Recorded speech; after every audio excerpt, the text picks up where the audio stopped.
When I was 17, I decided I wanted to get good at art.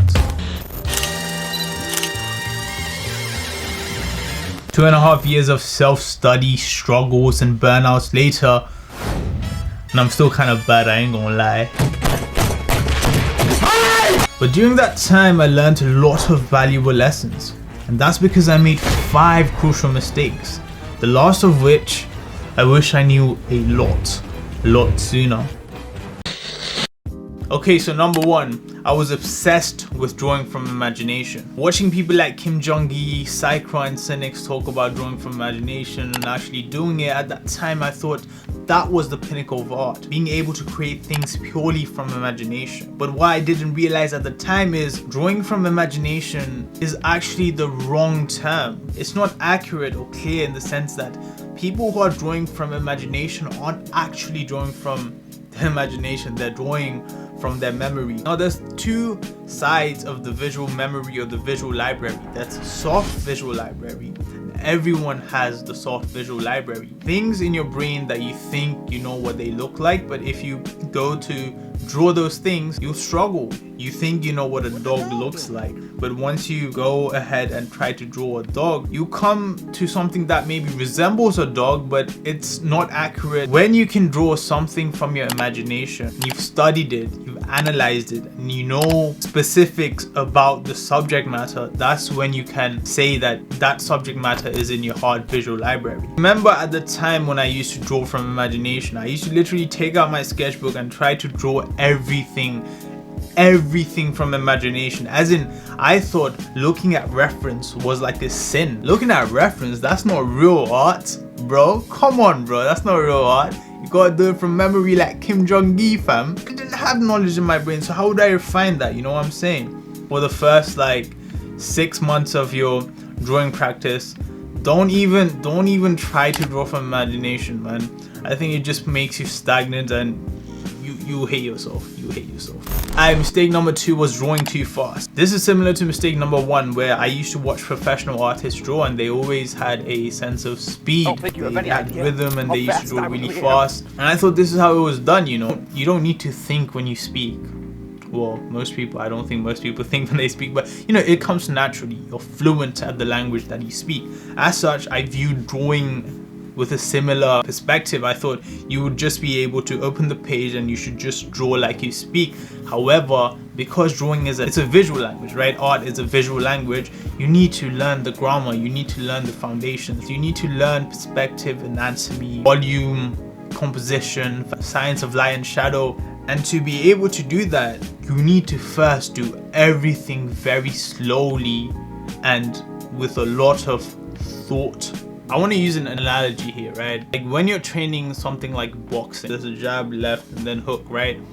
But when you're learning those moves, right, you need to twist your hips, you need to like step forwards and do all of that. Boxers do this really fast. If you watch a boxer like fight and do like some sparring, they do this really fast. As a beginner, if you try to do those moves fast, you're just gonna look like a clown because you don't know the right way to do it. So how do you learn? The way you learn would be to first learn to jab slowly, right? Left, hook slowly, and you ingrain that pattern into your memory. And then slowly, as you get better, as you're more intuitive, then you can punch, jab, left, hook, uppercut without even thinking because it's already ingrained into your system. First 3 to 5 years, your intuition is gonna lead you not too far because, well, you don't have the foundation straight. You can't rely too much on your intuition, and I know people like Cynic talk about having that intuitive type of drawing in your art. He talks about intuition being your greatest asset, but I think that is very true. Art should be intuitive, but at the start, I think it should be very analytical, if you're trying to improve, that is. So what you see these professional artists, what you think is speed when they draw is not speed, it's efficiency. Then also goes back to the idea of speed. How do I get speed? I'm familiar. I'm familiar with these objects, I'm familiar with the shapes, I'm familiar with the character type, and I'm able to then express it without really thinking about it. I'm using that experience to execute this as quickly as possible. Don't chase speed, chase efficiency. Alright guys, I'm editing this video and I realized that I forgot to record mistake number 3, so I'm gonna just do it right now. Mistake number 3 is drawing too much digitally or relying too much on digital art. the thing is, digital art is amazing. It helps you create professional looking work. It helps you paint without paint, draw without a pencil or charcoal. You know what I'm saying? But it also is very lenient and easy on your mistakes. So it's very easy to not notice your mistakes because you can just press Control Z, right? And in this sense, like you don't notice your mistakes as much. And I always talk about, like, when you're drawing on paper, I think you should use your pencil, because with pencils, right, you can see your mistakes and you can fix them, right? And a lot of beginners try to draw with a pen, but I feel like with a pen you can notice your mistakes very well, but then you can't really fix your mistakes. So like, how do you learn? You know what I'm saying? Just noticing your mistake is that's just the first part. Learning is by like fixing those mistakes and ingraining that like fix into your brain. But with digital, it's so easy to like erase, right? Control Z. Like, most people don't even use the eraser tool at all, bro. They just Control Z everything. So because of that, I guess like you can be very fast with your digital creation. You can get a lot of mileage in, you can get a lot of practice in, because your mistakes take less time to fix. But in that sense, I think it really kills your dexterity as well. Like, I feel like if you're able to draw traditionally and if you're able to control your lines well traditionally, then your dexterity usually is much better. But really, if you don't care about dexterity, if you don't necessarily care about, like improving your line work or noticing your mistakes as much, and if your goal is just to create artwork and just like get good at digital, then stick to digital. But if you want to be an all-rounded artist, I think traditional is the foundation. You should learn everything traditionally. And to be honest with you, in perfect honesty, bro, like digital is a lot easier than traditional in like every aspect. There might be like a skill cap, right? I mean, a skill ceiling where you need to be able to use computers and you need to learn the software. But that's so much, like, in my opinion, that like once you get past that, digital is just like so much easier on you than traditional. Everything in traditional, from painting to drawing, at least for me, is much harder. And I think a lot of people share that opinion as well. So, you know what I'm saying? Like, if you're like drawing mostly digital and your lines are messy and everything, try switch to traditional. At first it will feel like jarring and everything, but after a certain point, you'll be good, bro. You'll be good. So traditional is the wave. And also ASMR, bro. It just sounds nice to like have your pen or pencil against that paper. You know what I'm saying? The sketchy ASMR thing. People love that, bro. Anyway, I'm out. Okay, mistake number 4. For me, mistake number 4 was not being a good student or not having a Zen student mindset. So I didn't think about this much before, and I thought about this very recently, actually, when I started going on my like quote unquote like self-improvement type of thing. And it was Iman Gadzi. He's like a 22-year-old like multi-millionaire, crazy guy. But he's talking about like when he started his self-improvement journey, he really had a Zen student mindset, as in he soaked up every information he came across and he implemented it into his life without any sense of skepticism or doubt. And while skepticism is healthy, when you're beginning out as a student and receiving information, you don't really have the justification to sort between good information and bad information, right? Like, you don't know anything. So as a student, like, be sensible, try to get your information from the right sources. But once you've established that, the Loomis method is a good method, or Proko's information are good and solid advice and information, then what you have to do is now remove any sense of doubt from your brain and take everything the book like Loomis or Proko or Cynic says without a grain of salt. You know what I'm saying? Just do exactly as they say and have that empty glass mindset where like you remove everything and you just take what's in front of you at face value and implement it into your art. The thing I did wrong when I started with my artistic improvement was I would look at knowledge and I would just like take some of the knowledge. Like, for example, I was doing some Loomis studies at the start of my artistic improvement, and I would just like look at Loomis and be like, okay, this knowledge is useful and this bit, it's probably useful, but like if I want to get good as fast as possible, I'm not going to practice this bit. Now you should like select between this and that. And I think while that's healthy, like later on in the process, like once you actually know what you're doing and what's important, at that point it just made me like stagnant, because a lot of the information that was necessary I would just skip or skim past and not implement into my art, and that hurt me a lot. So if you're starting out, if you're a student and you don't know much about art, look at knowledge and just take it and implement everything the way the book or the instructor or the artist tells you to do so, without doubt. Because if you doubt and if you skip over steps, you have to like come back later on in your career and be regretful for the fact that you skipped those steps and now you built bad habits, and now you're gonna have to relearn all those things. Which, you know, relearning and keeping up with your art process is a lifetime thing. Like, you've never fully learned anything. You're always gonna have to come back. But when you're studying, try to study as thoroughly as possible. Be thorough with your study. Have a Zen student mindset. Okay, mistake number 5. This is the biggest mistake I've made. So sit down, I'm about to tell you a story. So the reason I decided to start drawing was when I was 12, every day I used to come back from school. I used to go sit on my desk, put on like a Mark Crilly video, listen to him talk about art, and then just sketch. And I used to just sketch for fun, thinking of like random ideas about comics and anime and stuff like that, just drawing. And I thought I was improving, and I was putting mileage. It wasn't really like proper practice, you know, I was just drawing for fun. I thought I was practicing, but I was 12. I didn't know much, you know, like self-study as a 12-year-old, like you don't have much going on in your brain, or at least I didn't. Well, I kind of did, but you know, I had to learn, but I was having fun. But like around like when I turned 13, I was like, okay, I want to improve. I want to start improving. And I used to just like sit down, like trying to improve, like consciously be like, okay, I need to improve. Consciously being like, okay, I need to learn the fundamentals, even though I didn't really have an actualized idea of what the fundamentals were. I was like, okay, I need to improve. At the age of 13, I wanted to get better at art by myself. I didn't really have a teacher. I started to like compare myself to others, and I stopped drawing for fun and I started drawing for improvement. After I turned 13, around 14, art started getting boring, and I slowly stopped drawing and I started playing video games and doing stupid things that were detrimental to my growth as an artist. Because I was so focused on improving, and I let all the fun of art go.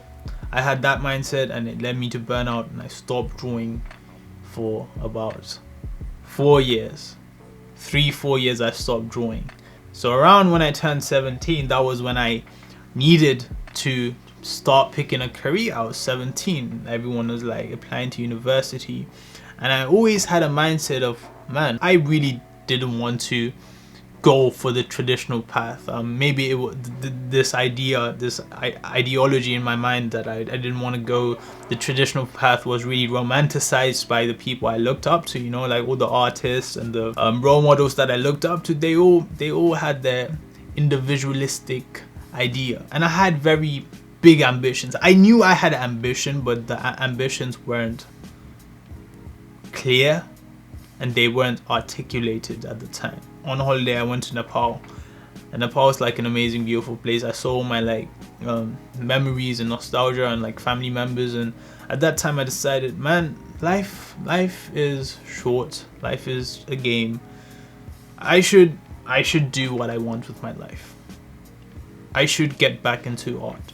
So that September of 2019, I did draw box. I started studying Loomis. I started studying perspective. I found a PDF copy of How to Draw by Scott Robertson. I would practice that every day.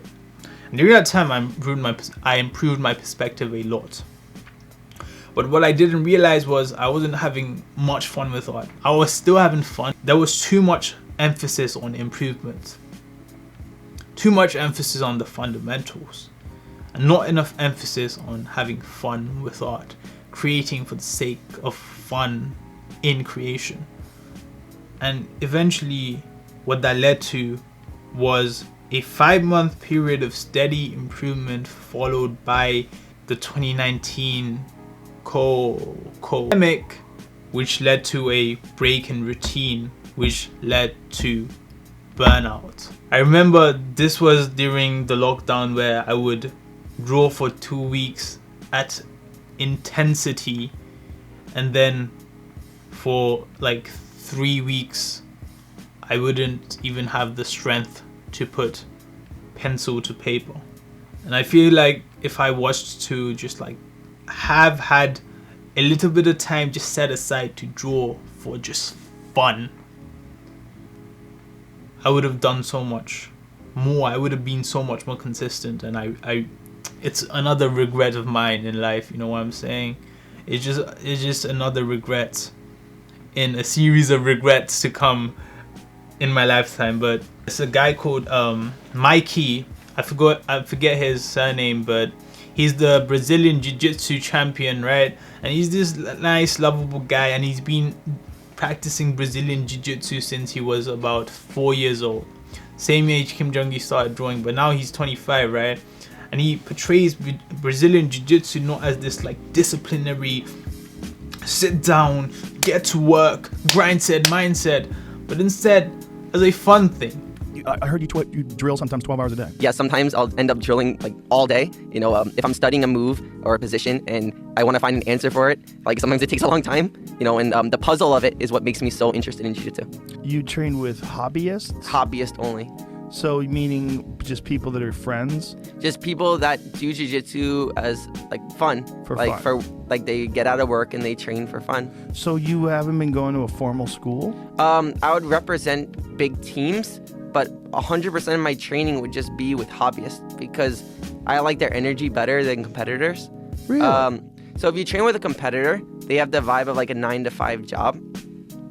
When I train with a hobbyist, they actually want to be there because they're having fun. So how I train more like a hobbyist, like my energy. Yeah. So I prefer being in an environment like that. So I surround myself with mostly hobbyists. Wow.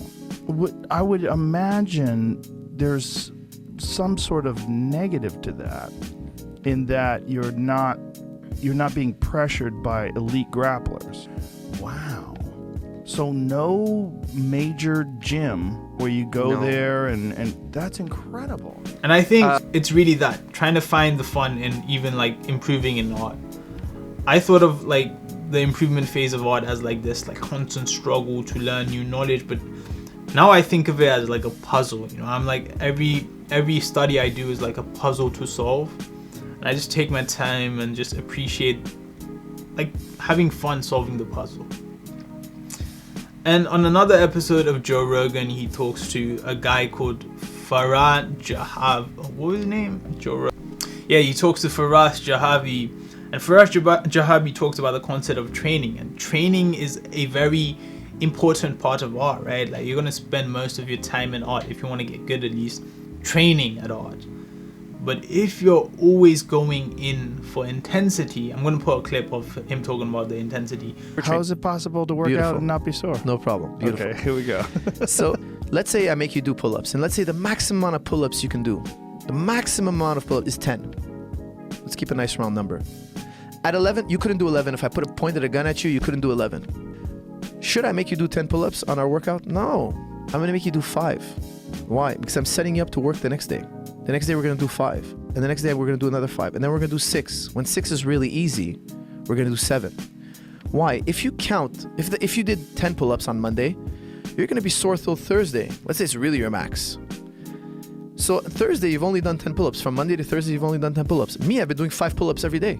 So I'm at 20 pull-ups already, 25 pull-ups. I have more volume than you. Now, if you add up at the end of the year, who trained more? I've trained way more than you. So let's say I go to jiu-jitsu practice. I'm doing jiu-jitsu every single day, 3 rounds, 5 days a week. That's 15 rounds. You go in twice a week, but you kill yourself. You do 5 rounds each day. You push yourself those last 2 rounds and you burn yourself out. I still did 15. You're at 10. At the end of the year, I've done countless rounds more. I've had so much more training than you. So how much training can we pack in the week? That's the real question. How much volume can you expose your athlete Psychra talks about this as well. Forcing yourself to draw more than like you feel comfortable with, then tomorrow you're not gonna feel like drawing. The moment that you start getting frustration, right? Obviously you want to try, you can't always just be like, okay, I'll give up right now. You want to try to get past that frustration, but the moment in which it stops becoming fun, I recommend you stop and you GG go next day. You know what I'm saying? Avoiding burnout for artists is like avoiding injury for professional athletes, because in the long run, like, you can go intense, right? If you can go intense in the gym, you can like push weight, go past your limits, but in doing so, in that pursuit of intensity, if you get injured, then you lose like weeks, months of training, and that will set you back like even more than the phase in which you intensely improve. That's it. Make it fun. Have fun with art. That's the most important. Why do you like art? I like art because I wanted to create my own comics and animations and stuff like that. I should do that more. You should do that more. Yeah, alright, if you enjoyed that video, please hit that subscribe button. I'm really trying to grow this channel. I want to grow this channel a lot during this year. I put a lot of effort into these videos, so a like and a subscription would mean the world to me. So thank you very much for watching the video, and I'll see you guys later.